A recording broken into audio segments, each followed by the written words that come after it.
Well, welcome back to Selling During Crisis, episode number 14. I'm your host, Jonathan Otero. I am super excited for this episode. I'm always excited for the episodes, but I'm even more excited for this one. Why? Because I can tell you personally, I know the guest that I have on. I met this guy when I first moved down to Orlando, Florida back in 2015. We worked for the same company. He was my counterpart in Tampa. I was in Orlando, and I saw this guy excel in sales. And when our company went through a merger, I remember seeing him, again, during all the chaos and all the change and everything that happened. I remember seeing him cool, calm, collected, still crushing it.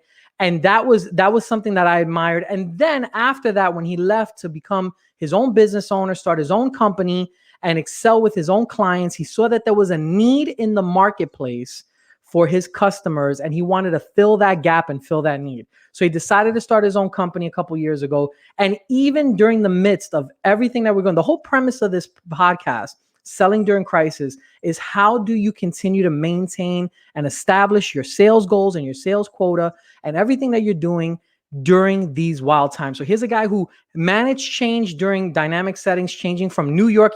He's a New York guy just like me, so that's near and dear to my heart. Dealing with mergers and acquisitions, dealing with starting his own business, and dealing during a pandemic running a company. So I want to bring him in without further ado. Jim Eckes, my man. How you doing, sir? I am doing good. How you doing, man? I'm I'm so great. so I was going to say, I'm so glad to connect with you on this because I see you all over LinkedIn and I love what you're doing. So to be a part of it is really fantastic. Thank you. Well, listen, I'm glad that you wanted to be on because look, at the end of the day, when I started, just like you started Tide Technologies, you saw that there was a need that companies weren't filling, and there was a gap where you could fill that gap. I saw that there was a need for sales reps that were in our position that were looking for help. They didn't know what Sure. to do, and even myself, I had to reinvent myself when this all happened. It wasn't like I've been on LinkedIn since day one when you and I met. I had to reinvent myself and get good at this stuff, and so the fact that you wanted to be on and join and help and add value to my network, I really appreciate it. So I want to ask you, maybe you can fill in some of the gaps. I kind of touched on a little bit of your background and where you came from. We're both New York guys, both went to Yep. St. John's, by the way. For those Absolutely. of you guys who don't know, we're both Red Storm. I think it used to be Redmond back then, right? But Back then. I, Yeah. I was in the transition of Redmond and Red Storm. And so, New York guys, you used to be a stockbroker. You had you're used to dealing with high pressure. And ever since we've met back in 2015 here in Florida, you've been dealing with high pressure sales and how to dealing with a lot of curveballs coming your way. So tell me a little bit more about you, Tide Technology. How did that all start? Yep. And why did you start that organization? So you go back many years when I was a broker, right? You that industry was answer your phone or someone else will, right? So I get out of that business and I come into telecom, and you go from a business where it was maybe one out of every 100 customers that you would potentially call would be active customers with you, to an industry where it's 99 out of 100 customers. Well, you put that stockbroker in that environment and it's just a recipe for success, in my opinion. But when we started Tide Technology, it was really more about what was missing in the industry. And I'll give you a quick example. We negotiated a very large deal with a very, very large company. And we were negotiating the deal with a national carrier that was going to do 12,000 locations for us. And what we were basically there to do was broker the deal, right? They wanted their technology to talk to their technology. We put the two and two together. We put the phone system people together. We put the voice people together. And what wound up happening is that the voice provider couldn't provide, the phone system provider couldn't provide, and Thai Technology was getting all of the phone calls. So at that point, we just said, hey, look, if we're going to take all of these uncompensated phone calls, we might as well be the phone service provider, because I'm not losing these relationships that I've built with these people, and I've looked in their eyes, or I've shaken their hands, or I've spoken to at 9 or 10 o'clock at night telling them it was going to be okay, only to have no control in the process. So we started our own phone company. And from that point on, ever since we'd made that decision, I control the process from the beginning. So if I want a phone to go out to you tomorrow, it goes out to you tomorrow. It doesn't wait 6 weeks till some other fifth or eighth person down the line that has your order decides they want to push an order, or for whatever reason, right? We do what we need to do to keep customers happy and to keep customers moving. And that's what we're really about. It's customer support, customer service, and just great support. Mm-hmm. And it's so basic, right, Jim? Like you would think, The easiest thing to do. you know. And to me, it's a control. It's part of what you control, right? Yep. You hear people talk about all the time. Hey, why don't you worry about the things that you can control, because you Right. can't control this or you can't control that. Well, if you control how you treat your customer, you can lay out an entire process, or an entire timeline of what you want to accomplish for yourself, Mm-hmm. because there's trust built into that relationship. Yeah, it's oftentimes I maybe even myself in the beginning, to be quite honest, I was thinking when I interviewed professionals like yourself and experts and sales trainers and LinkedIn experts and video experts and everything, I've interviewed this is episode 14, so we've done 13 of these already. I've interviewed quite a bunch of folks. I always thought that there was people who are watching this that were waiting for the magic bullet, right?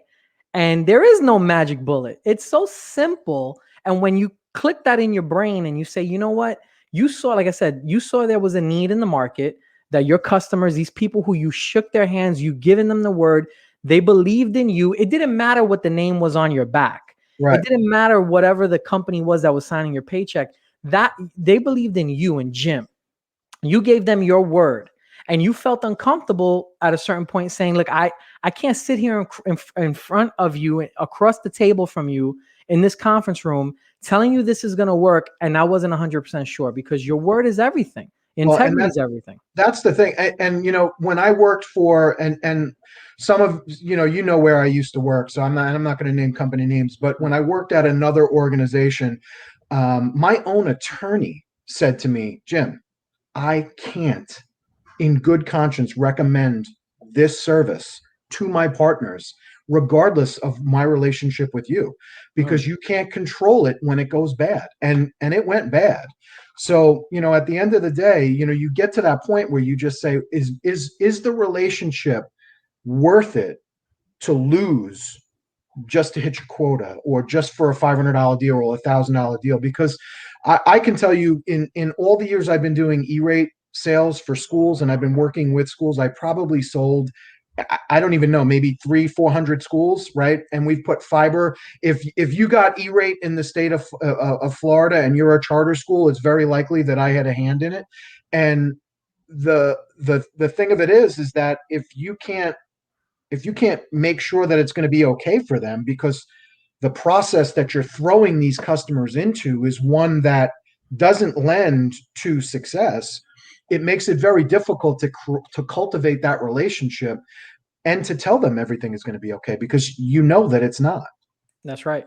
And so, you talk about the relationship that you have, right? So now you're developing this relationship with your customers, and you talk about how you're constantly, on the phone with them. You're at night. You're doing. You saw there was a need that you wanted to do customer service, Yep. but there could be, and there's a lot of reps. Not everybody can start their own business. I started my own right before Christmas started. As you know, I started my own sales training company. Yep. You have tied technologies with your own phone company. Not everybody can necessarily do that. They're tied to their organization. So my question is this: with everything that's going on, they want to be dedicated to their clients as well. These reps that are watching this show and in the audience, they're on the phone 9 o'clock at night. Sometimes they're not just working a 9 to 5. This business is not like that. But Right. sales burnout could be it's a real thing. It could be a big risk. And there's a lot of, especially now with COVID, people are struggling to hit their numbers. How is it that you've been able to maintain, with all the change that we talked about in the very beginning of the show when we just went on the live? How is it that you've been able to maintain and not get burnt out? Well, you know what it is. First and foremost, you have to absolutely love what you do. So, if you don't love this industry, or more importantly, if you don't love what it is that you're doing and providing for people, then burnout comes real fast. Because, and I can tell you from a former stockbroker that used to make 600 phone calls a day, and maybe you get to talk to 10 people that don't curse at you. I mean, I know burnout comes real quick in that industry, but I can tell you right now, with high technology, I'll never get burnt out. And the reason I can work from 8 in the morning till 8 o'clock at night, the old saying, the old broker saying, 8 to 8 will make you great. Well, I can do it every day. My wife probably won't like that, but I can do it every day because I absolutely love what I do. And I believe in my heart that I am providing people either a way out of a bad situation, or I'm providing them with something that enables them to run their business like one of their competitors that are not a Thai technology customer don't have the advantage Mm, of doing business with us, to have that to have that one leg up, so to speak. So interesting. you just have to believe in what it is that you're doing. And unfortunately, I got to a certain point at any number of the stops along the way where it was just like, I'll do this, but you guys better make this right, because Mhm, you're not blowing up my relationship with X organization with 50 schools, or X organization with 25 schools that mhm, don't have E-rate, or don't have this, or don't have that need these services that you can't provide. mhm, How many times have you heard a VP or a director at any one of these organizations they call it white space, right? You got to get mhm, into that white space. And it's like, yeah, I know, but you got to get into that white space and make it right, so that when we get in there, because we're salespeople, mhm, you got to make it right so that it sticks. You mhm. can't blow up relationships for us. Yeah, yeah, that's So 100% true. yeah, I mean, that in and of itself was one of the reasons. I mean, why I found it so easily to make a transition from where I was.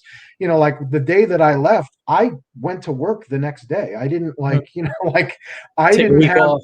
No, I didn't take a week off because there is no time. I mean, I look Right. at it this way: I provide something that I truly believe in my heart of hearts that no other provider does. Everybody could provide phone service. Mhm, Not everybody can provide great customer service.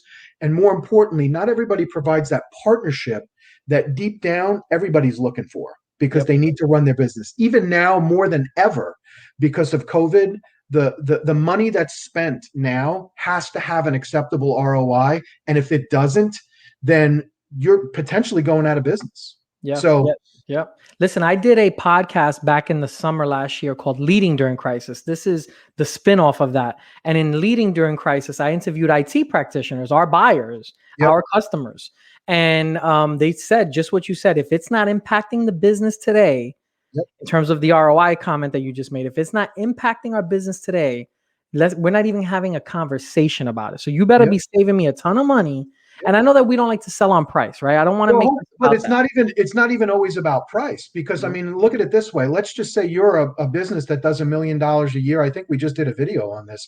You're a business that does $1 million a year. You're talking $2,800 a day on a 10-hour work day. It's $280 an hour. If you spend 4 hours a month talking to a service provider that isn't even in this country, their support staff, that's $1,100 a month that you're basically paying the provider on top of what you're already paying them. And it doesn't have to be that number. It could be 1 hour. It doesn't matter. The point is, and I think that this is something that gets lost in the process, is that, you see a savings of $50 a month or $100 a month, and you're like, oh, let me just jump on that. And that's not always the case where that's a benefit, because you're not factoring in the fact that these large organizations, their process is not in line with your goals. mhm. They're in line with their goals. Right. And that's one of the biggest problems that these big organizations have. I mean, everybody that works there, how many bad people have you run into Sure. at all of these ISPs? None. They're all phenomenal people. Mhm, And every single one of them will bend over backwards, just like I did, just like you did, to help their customer. But the problem is that there's 25,000 people between you mhm, and that help. mhm. And that doesn't help the end user. And Yeah. that's what we're trying to get rid of. and one customer at a time, right? It's not going to happen in millions of they're not going to come to me like that, and I'm okay with that. But if I can change one customer at a time, I'm 100% okay with that. For sure. And so you touched on something there. You said we just did a video on this. So I've seen you on social. I've seen you do a lot Yeah. of LinkedIn stuff. I know you're on Instagram. Yep. And, I think there's a lot of reps out there that hesitate to put themselves out there. Now, we have a business and it's a different type of situation why we do it. But I know that video is very, very powerful. I'm sure that you've probably seen an increase in business or at least engagement with your customers Yep. and prospects by using video to communicate. So talk to me a little bit about your marketing. What are you guys doing and how do you leverage video and social media? Well, so all of our business, and this is kind of unique to a lot of other businesses out there. All of our business is 100% referred in. Now, that doesn't mean that I don't. That doesn't mean that I don't do marketing or any of that stuff. But what I like to do, and I wanted to do this probably when I first started with one of my other companies. I wanted to get it out there. I wanted to push my information out there because what I wanted to do is I wanted to have that out there on social so that when the emails came in and the phone calls came in from me, there would be a recognition specifically within the education community that, oh man, this is that guy. This isn't just a spam. This isn't just a spam email. Now you'll get people that just spam it out anyway. But the point is that if you can take your contact ratio from, 2, 3, 4, 5 out of 100 emails to 20, and you bring truthful and viable information to these people, you become a trusted source of information. And that's what led to a lot of my success, because what I was doing in the very beginning was I was reaching out to a lot of schools that didn't have E-rate. And this is just specifically one segment of what I do, but specifically talking about E-rate, when these schools, they had no idea. So you become this trusted source of information for them. And when you follow up with them and you do the things that all of the other reps are not doing, holding their hand through a process, if that's what you need to do, then that's what you need to do in order to foster the relationship so that they know that hey, it's not just about the sale. It's about, let's do the right thing for you. Mm-hmm. So what I love about the marketing is that people get to see me. So I can tell you, we have customers from Maine to Hawaii, and I've some of them I've never seen before. Oh, wow. And so what's really cool is that, I had one customer, she was actually one of our first customers to come on board. And we did a sponsorship for the Society of American Florists. It was an SAF show. They did a web version this year, and she was on, and she had walked away from the computer and she heard my voice. Now, I'd been talking to her for years over the phone, right? Mm-hmm. And my voice, kind of like yours, it's a little unique, right? So Yep. there's, We're New and Yorkers. she called me and she said, "Oh my God, that's what you look like." And I went, "Well, hold on a second. Is this a good thing or a bad thing?" And she goes, I walked away from the computer and I heard that voice." Mm-hmm. And I started laughing. But these are the great things that the video and the social, it all enables you to do, because when you're putting yourself out there, you're not just an email and you're not just a voice over the phone. Now you're a face. Now you're whatever, right? Whatever, it's going to help you connect with that customer. So like we see it on LinkedIn all the time. Like I see everybody posting all of this stuff about, hey, we do this and we do that. And that's great. But what are your customers saying, right? What are you doing for your customers? Because it's not always about selling. Sometimes it's just about, how can I help you? No handout. How can I help you? Mm-hmm. So I'll tell you a quick story, right? For those of you who don't know, I know Jim knows this, but I'm also, I do real estate investing on the side as well, and got into house flipping probably like 3 or 4 years ago. I can't remember anymore at this point. And I remember doing videos. That was the first time I started flirting with videos, and I started doing a lot of YouTube stuff, sending it out. And I remember getting out of my car one day to go evaluate a property, and the homeowner sees me and goes, "You're the dude from YouTube." And I was like, I didn't know who was he expecting? Somebody. I was the company. It was me and my wife. That was it. Yeah. And there was one. He was like, "Oh, I thought it was going to be somebody from your organization." I'm like, "I am the organization, right?" But what happened was, when I knew at that moment that I had instant credibility because he Yep. saw me on YouTube. It was almost like watching TV, Yep. and I knew that I was in control of the conversation right then and there. And that's when I learned the power of video. So then I implement that into my professional life, into my work life, and how to use that to engage now, especially once COVID hit and we lost the ability to meet face to face and we had to sell over this laptop. That was the reason why I really got into it. I leveraged what I learned on the real estate side and used it for what I was doing on the business side, on the telecom side where I was working. And all of a sudden, you start to develop these relationships. And just like you said, they get to put a face to their name. You Yep. become more human that way, right? And now the trust is instantly built. So Yep. it's not the magic bullet, like we said earlier, but it is another tool in your arsenal. And if you don't have it, you're probably going to get left behind. Well, and there, like you said, there is no magic bullet. I mean, I joke with people when when I was a broker, it took me 6 years to be an overnight success. When I got into telecom, it took me 5 years. So it's really I think every salesperson has it in them to not only be a top producer, but to be a consistent top producer. If you truly like what you do, that comes out, and if you let the other factors get in the way of you selling, you either need to find another line of work or you need to start your own company, right? Because there's reps that I mean, you've met them all in probably the same training class that we were in. You see all these people and you see some of them produce at high levels, and then others are out of the industry. And why is that? It's because it's either they're not willing to take that next step, which 5 years ago that next step could have been adding email to your call, and now it's video, right? So you have to be able to evolve to get that next leg up on the competition in order to be successful, without a doubt. For sure. And so, you talked about, one of the things was interesting is about sales training, right? And so, um, it's interesting to me that you bring that up. And why did I say that? Because I think that a lot of reps, the reason why you said on LinkedIn, they post and they say, "Hey, this is what we do," and it's almost like the problem with that is that we've been trained incorrectly in our trainings in the past. And what do I mean by that? So follow me for a second, Jim. I feel that we're so taught to talk about our value proposition. I work for ABC company and here's what we do great. And the problem is when we put that up on social, the mistake is that we haven't earned the right yet because we're still strangers with these people on social. We haven't earned the right to speak that yet.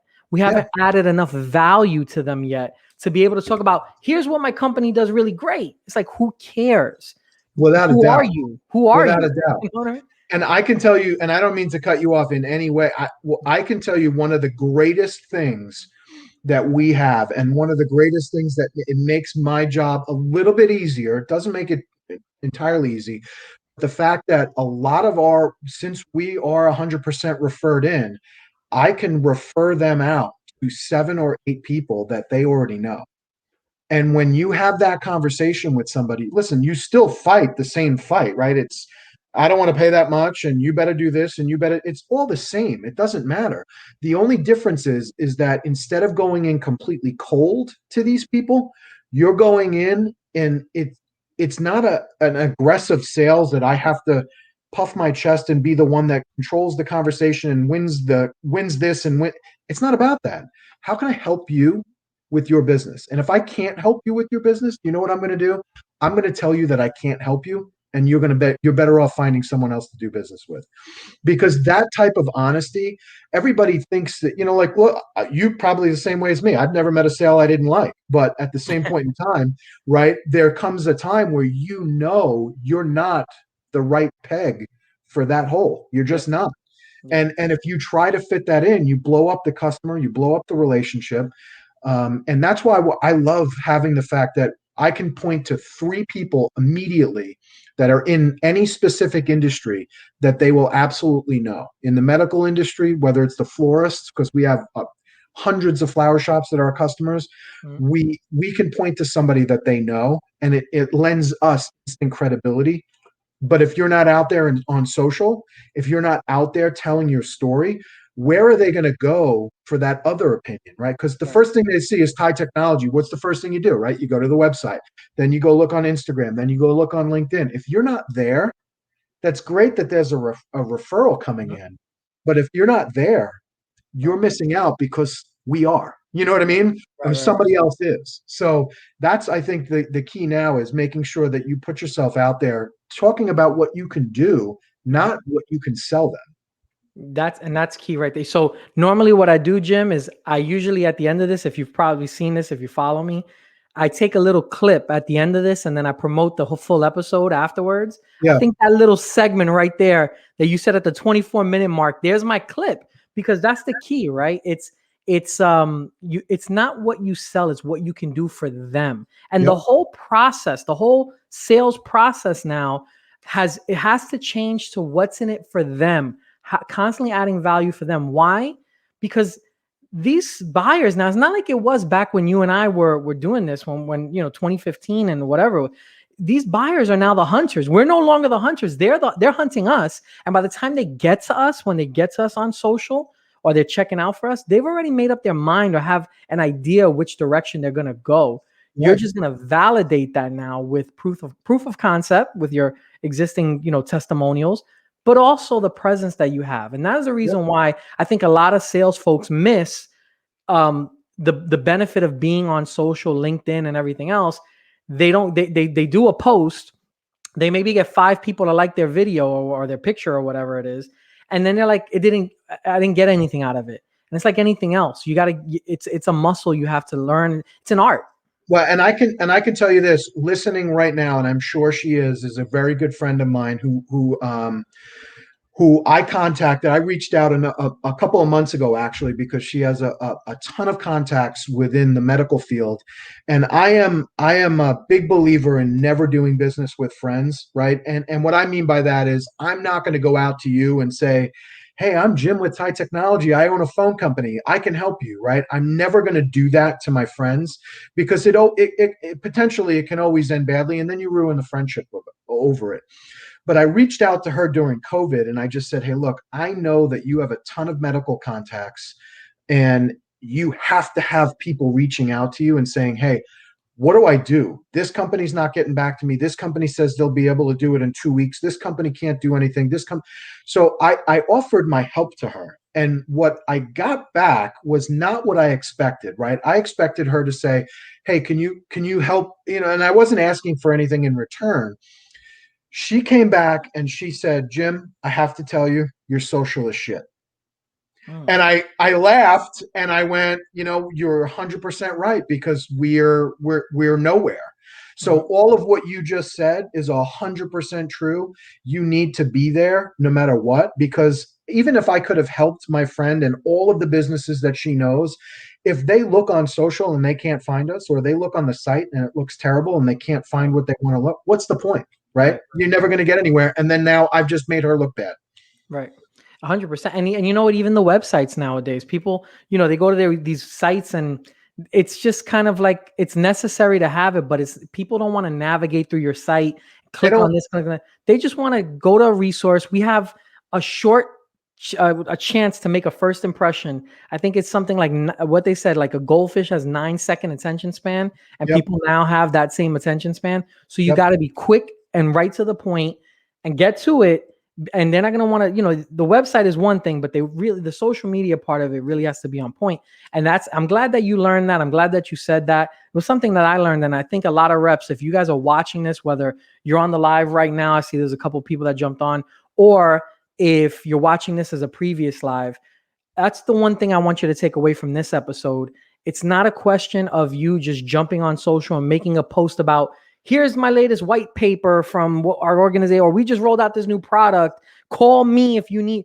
Well, why would I call you? I don't know you. You haven't added Right. enough value, but you're on the right track. At least you're using it. And then eventually, as you continue to add value in your engagement and in your posts, eventually that stuff is going to come back around to help you. You may Yep. not know when, but it will help you. So, Jim, let me ask you this question because I want to make sure that we get this in. So we talked about Thai Technology, how you guys are a phone company, and but tell me a little bit more about how does it work? What are you guys? I understand that you're filling a need in the industry for people who want to have phone services and have good service.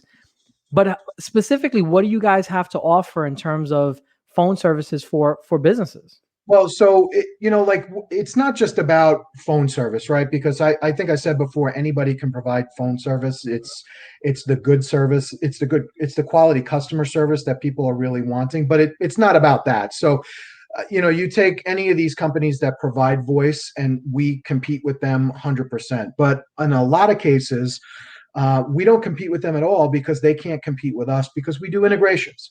So, we'll take anybody's CRM, and what we'll do is we'll provide them an avenue to integrate the phone system into their CRM. So it basically turns their CRM into the old traditional hello goodbye tool into one that can really tell you what's working, what's not working, and quickly and efficiently help your employees do their job.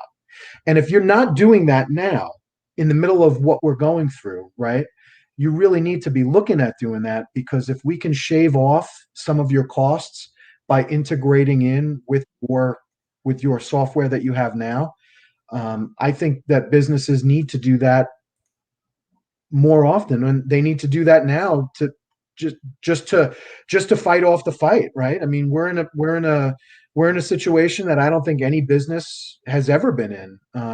And if you can't tie all of your equipment to make you the maximum amount of money at that point in time, then you're still going to be piecemealing things in, and it just doesn't work. So we're not just about phones. We're not just about phone service and great customer service or partnership or anything like that.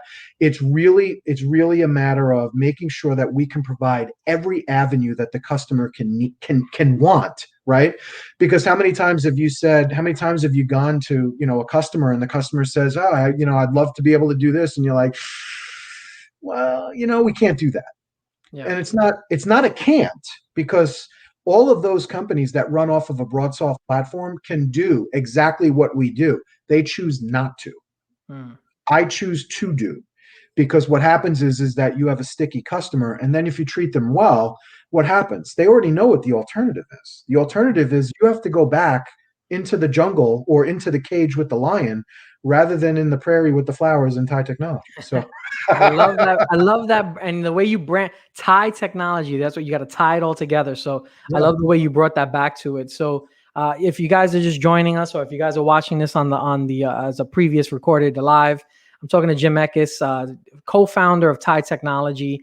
If you guys want more information, you can go to the website thaitechnology.com. Let me just show it to them real quick, Jim, so they can kind of see what it looks like, because I am a believer that seeing is believing. So here's the website. If you want to give them a call, there's the 813 area code number. You can go to the email at info@thaitechnology.com.